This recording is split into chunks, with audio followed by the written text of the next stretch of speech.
John, thank you very much for joining us today. There is so much happening in the resource sector of late, so I want to discuss a few things with you, including gold and uranium, given that there's so much news happening in both of these sectors. And given that gold is the best performing commodity year to date, it's up over 20%. I want to start with this one first. And much of this move that we're seeing in gold and gold equities has to do with this whole expectation of interest rates or cuts in the interest rate.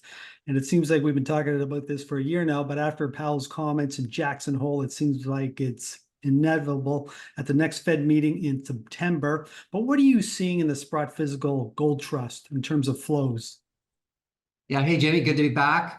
Thankfully, we're seeing inflows again, and that's really exciting for us because we obviously had a period of time where it just seemed as though a lot of investors were kind of indifferent to the rally we were seeing in gold. It was kind of a stealth rally where the price kept hitting new highs, and people were kind of like, oh, whatever. But I think things have changed clearly in the last, I'd say, 6 to 8 weeks. We've seen institutional investors come back into gold via futures contracts. Their net positioning, their net long positioning right now is at a 4-year high. So that I think is very bullish. And ETF sales, gold ETF sales for the last 6 weeks have been very strong after hemorrhaging assets for a good chunk of the first half of the year. So that tells you that a lot of institutional investors and advisors, I'm not going to leave them out, they've been very active as well, are going back to gold. And it's, yes, you're right, it's absolutely the final, the final signal around the shift in Fed policy. But I think there are many other underlying factors that are driving the price of gold. Central banks around the world are starting to buy more and more gold. We think this is part of a strategic shift where they're moving assets out of US dollars and US treasuries, and they're recycling those dollars into gold as an alternative. A lot of talk about China, the Chinese central bank doing this. Yes, they've been the biggest buyer of gold of late, but we've had a whole host of other central banks that have been very active, including Turkey, India, Poland, Singapore, Russia. This is part of a broader trend that we think banks are starting to increase their allocation of gold as part of their foreign reserve mix. We also think this is directly tied to changing geopolitical concerns. I think when the US and the European Union froze several $100 billion of assets, Russian assets after the invasion of Ukraine, it was a real wake-up call that their assets are not safe. And gold stored in your own country is a very effective way to insulate you from those kinds of geopolitical actions. So there's a whole bunch of factors that we think are underpinning gold. As I said, it's been quietly rallying. Now we know we're at 2,500 an ounce. Our market strategist, Paul Wong, from a purely technical perspective, thinks that the next mark is 2,600, and ultimately he believes we're going to hit $3,000 gold in the next 1 to 2 years. 2,600 is not nearly bullish enough. That's a chip shot. Well, that's his target for the next few months. So I think that's a good next milestone. We've obviously had a big move here in the last few months where we've hit 25 and held it, I think, more importantly. And so he's looking for 26 near term, and then intermediate term, he's thinking 3,000 is the next target. So you're seeing some good flows going into the physical gold trust. What about the gold equities? We've seen massive moves there. Nico is up over 50% on the year. Kinross is up 50%. IM Gold's up over 100%. Are you seeing a lot of flows going into your equity products? We've seen, I'd say, better relative results on the gold mining equity, but relative to the flows we're seeing in the physical gold funds, it's still lagging big time. And it's one of the most frustrating things for us as well as investors in our funds around why the gold stocks are just not providing that kind of operating leverage that you would expect them to provide when the gold price has gone up as much as it has. I think it's really a function of institutional investors are viewing physical gold for a very specific reason in their portfolio as a hedge against, whether it's equity risk or geopolitical risks. Whereas gold mining stocks are obviously very different creatures. They have more inherent equity risk. And we just don't see institutional investors yet really returning back to gold stocks after the last cycle. They've returned to uranium, they've returned to copper, they've come back and they've been investing in lithium. But gold stocks seem to be the one category where they're kind of dragging their feet a little bit. I attribute it to maybe scar tissue from the last cycle. They just seem a little bit reluctant to get back involved in these names. And as you said, some of the companies have done incredibly well. And that's because they've really cleaned up their operations. They've cleaned up their balance sheets. They've made a lot more smarter acquisitions that are more strategic in nature versus just buying more pounds in there, more ounces in the ground for the sake of getting bigger. So I think, there's been a lot of improvement in the operations, and that's obviously playing out. The one knock has obviously been the cost inflation at the mining companies. It has been very significant over the last few years. I think that is starting to level out, but it's not just been, raw materials, labor costs. We see this all the time. The miners are constantly threatening to go on strike. They want more wages. So there has been a lot of cost inflation amongst the entire mining sector, which I think has, put some pressure on margins. But I think the worst of that is behind us, and we're going to start to see more profitability fall to the bottom line. Yes, it's going to be interesting to see how things transpire in the coming year, because the last cycle peaked in 2011 and then it bottomed. It took 10 years, give or take, for it to bottom. And now we're starting to move up. And it's going to be interesting to see if this is another 10-year move like we saw back in the early part of the century. Yeah, that would be great. I mean, I think, gold is going to lead the charge. It sets the tone, obviously. So gold is obviously the first to move, and we hope that the miners kind of follow suit and start to attract more capital like the physical gold ETFs have so far in the last few months. So let's move on now and discuss uranium, because this is another sector. It's been under pressure all year, but we had some positive news last week out of Kazatoprom. Positive in the sense that they're cutting production, okay, and that's going to, of course, tighten up supply. But the whole sector caught a bid last week, and maybe you can just give us an overview of what you're seeing in SPUT and also in your equity products.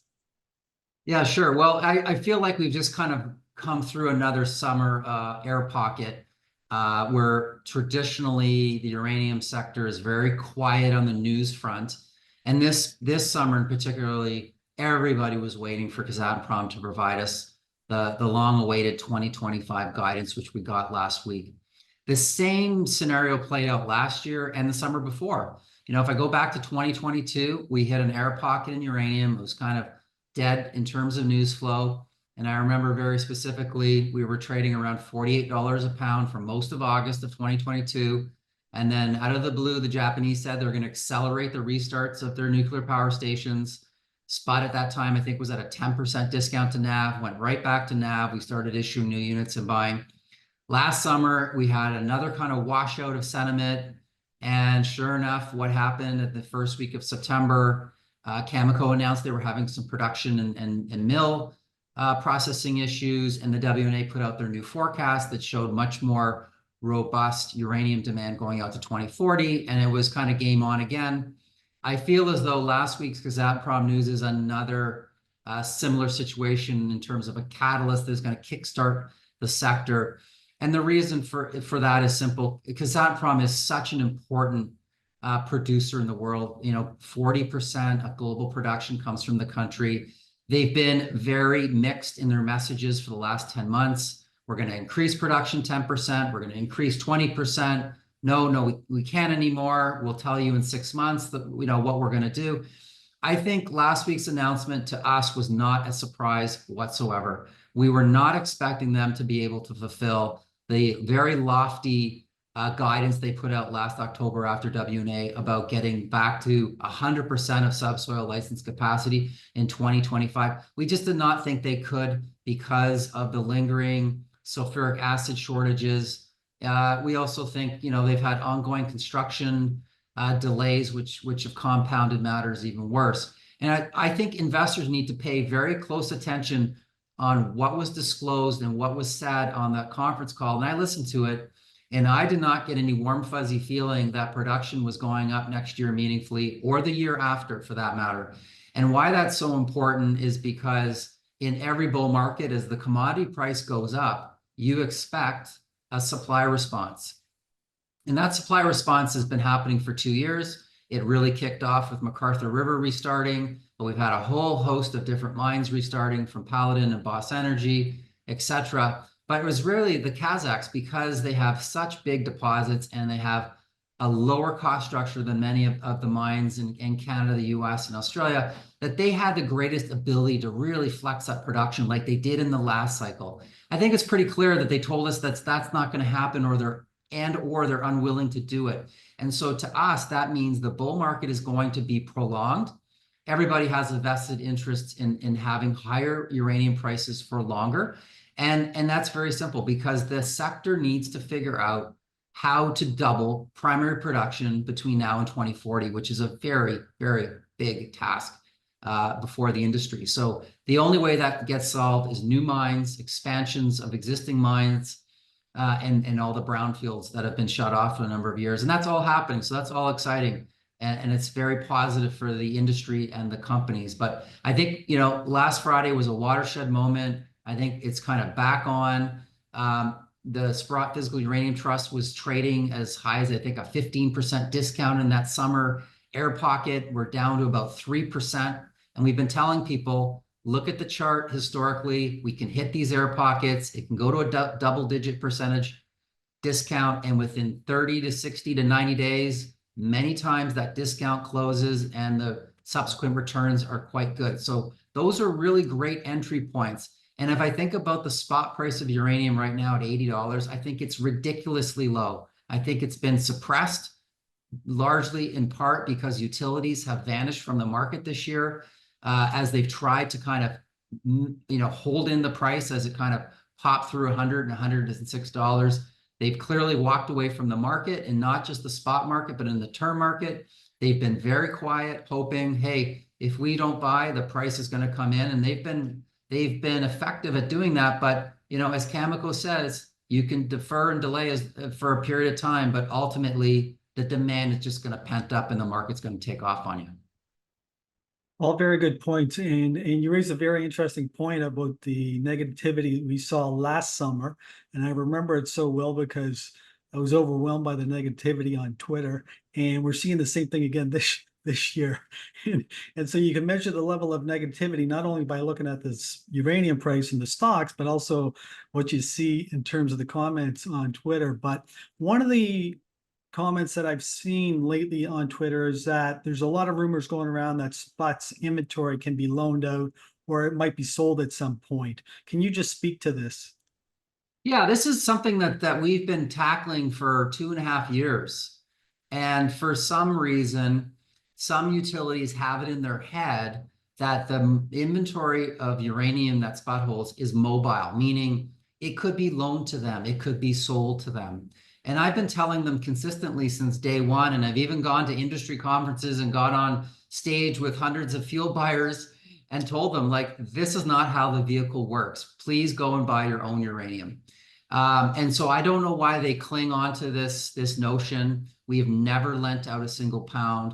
Our shareholders have no interest in doing that. We've not sold a single pound. The only scenario by which we would sell any of the uranium is if we didn't have any cash and we needed to pay, obviously, for the management of the trust, the storage expenses, etc. We've obviously prevented that by always holding some cash. Right now, we're holding about $20 million. That's our cash buffer. And, we've been very effective at managing that issue. So I'm going to keep hammering home this point. I've heard it indirectly from third parties that utilities have told them that, they're not worried about buying uranium because they've got all this inventory from Sprott that's going to be available to them one day.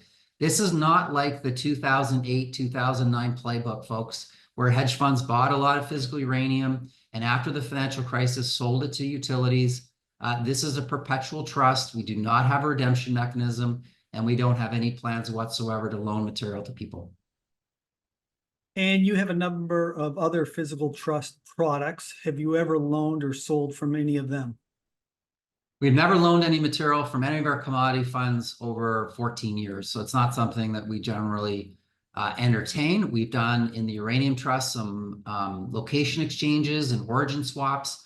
And that's just basically, exchanging piles of uranium in one location for another for a fee that we generate for the trust. But that's something we don't do. In our physical gold and silver funds, we do have a monthly redemption option. Obviously, those markets are very different, and it's very easy to ship gold bars or silver bars to somebody. Uranium is obviously a very different animal in terms of the complexity and the number of eligible parties that would even be able to hold title to it. UX Consulting recently came out with a new report, the Global Nuclear Fuel Report, and it only comes out once every 2 years. And you and your team had a good look at this report. What takeaways? Yeah, I mean, it's always fascinating to kind of get a peek into an industry that's obviously quite opaque. And we this report just came out, and we had a good look at it. And what was amazing to me is how the inventory levels held by the various utilities worldwide vary so much. And just to give you some color, so the report basically says that in the last 2 years, U.S. utilities have increased their inventory levels by 2 million pounds.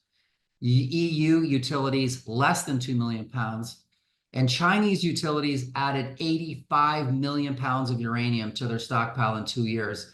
Other countries were at minus 15, and Japan was at about minus 9 million pounds. So I kind of sit there and I say, okay, what's happened in the world the last 2 years? Well, a whole lot. If you think about the uranium price moving, the war in Ukraine, the impact of the conversion enrichment market, and the related, sanctions that have come subsequent, and utilities have barely added any inventory. So that kind of tells me that they're dragging their feet. Now, if I look at other data this year, it also supports this idea. If you look at long-term contracts entered into by utilities for the first half of 2024, it's just under 35 million pounds. And that might sound like a lot of pounds, but remember, annual replacement rate is about 150 million pounds.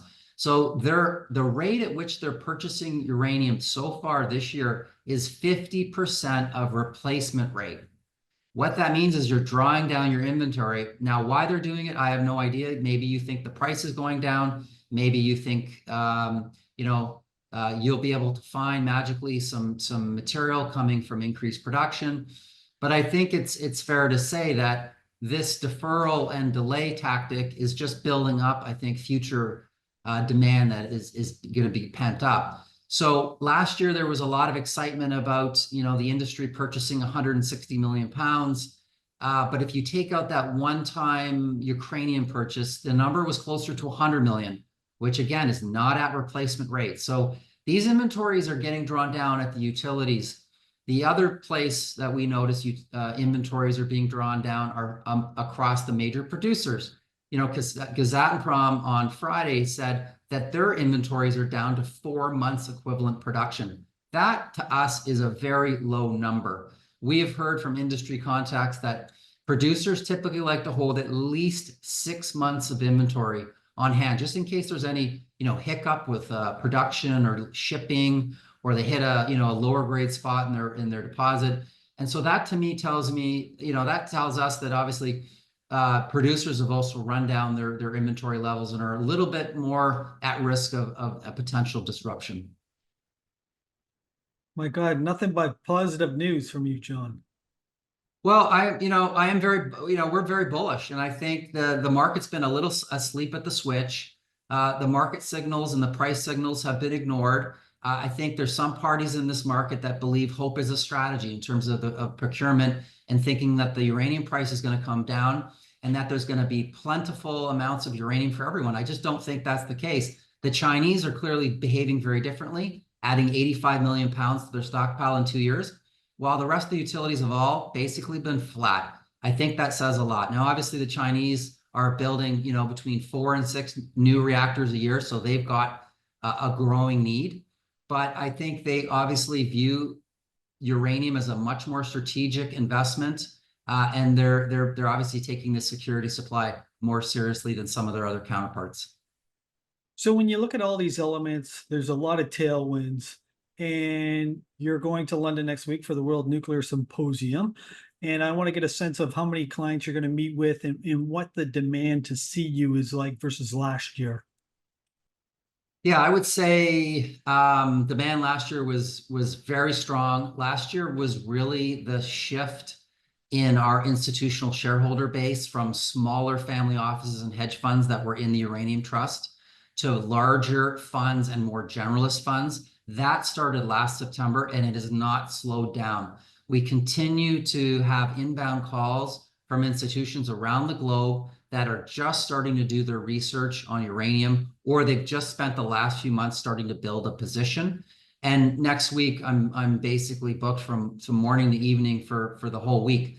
So interest is good. Obviously, we're meeting with a lot of existing clients, but we continue to meet clients or prospective clients, for the first time.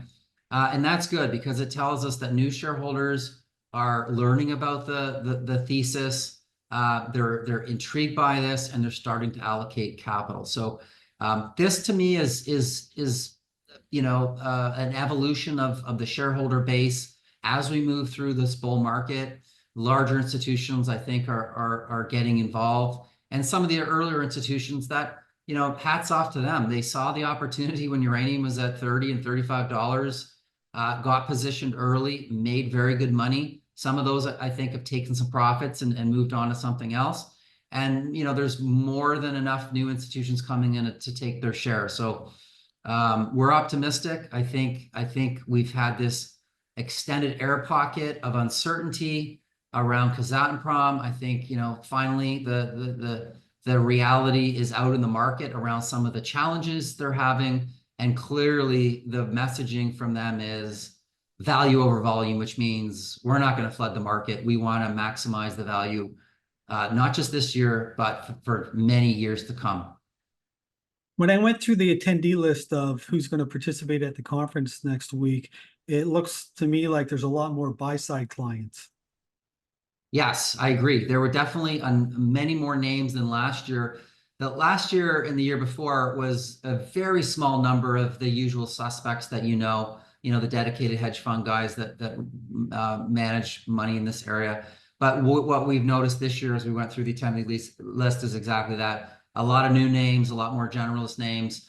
And remember, it's not everybody signs up to go to the conference. So it tends to be a bit of a beacon for anyone interested in uranium and nuclear. They go to London around that week, and there are a lot of meetings happening outside the conference doors. And we spend most of our time actually outside the conference meeting with institutions in their offices or other locations where they'd like to meet and talk about the sector. Well, John, that was a great overview of what's happening in both the gold sector and also the uranium sector. And I want to thank you very much for spending time with us today. If somebody would like to learn more about Sprott and its various products, where can they go? Yeah, best place to start would be Sprott.com. We've got a monthly uranium report, which is rich in information. We do a lot of podcasts on uranium and gold as well. We have a precious metals report as well. So we've got all kinds of content there. You can read and listen. Please educate yourself. We've got a great education section. We spend a lot of time working on this content to help investors be educated and understand what they're getting involved in. Once again, John, thank you. Thanks for having me. I look forward to seeing you in London.